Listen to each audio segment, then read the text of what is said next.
నమస్కారం అండి. శ్రీ మీడియా ప్రేక్షకులందరికీ నూతన సంవత్సర శుభాకాంక్షలు. ఈ 2025 అందరికీ శుభం జరగాలని కోరుకుంటూ, నేను శ్రీనివాస్ సాయి, న్యూమరాలజీ, ఆస్ట్రాలజీ, వాస్తు కన్సల్టెంట్ని.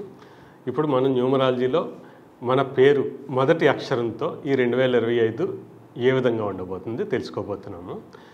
అలాగే ఏబిసిడీల్లో 5వదైన నెంబర్ ఈ అక్షరంతో మొదలయ్యే ఈశ్వర్, ఈశాన్, ఈశ్వరి ఇలాగా ఉంటాయి కదా. సో ఇటువంటి వాళ్ళు ఏ విధంగా ఉంటారు? వీళ్ళకి హై ఎనర్జీ ఉంటుందండి. ఎక్కడా కూడా ఎనర్జీ తగ్గదు. కష్టపడుతూ ఉంటారు. ఏదైనా పని చెప్తే చాలా కష్టపడుతూ ఉంటారు వీళ్ళు. సో అలాగే కొన్ని ఫిక్స్డ్ ఐడియాస్ ఉంటాయి. దేనికైనా ఫిక్స్ అయిపోతే వీళ్ళు మారలేరు. అలాగే విశాల దృక్పథం కూడా ఉంటుంది. అలాగే మెరుపు వేగంతో ఆలోచించగల మంచి ఆలోచన వీళ్ళకైతే ఉంటుంది.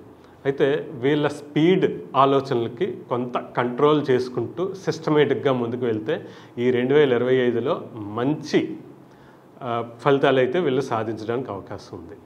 ఎవరైతే ఈతో ఉండి కొంచెం వాళ్ళ ఎనర్జీ లెవెల్స్ హైగా ఉండి ప్రాబ్లమేటిక్గా పక్కదారి పట్టిస్తున్నారో వాళ్ళకి న్యూమరాలజీలో కరెక్షన్ తీసుకుని ఫోన్ నెంబర్లో కూడా కరెక్షన్ తీసుకుంటే ఈ 2025 చాలా సక్సెస్ఫుల్గా గడుస్తుంది అనేసి చెప్పచ్చు.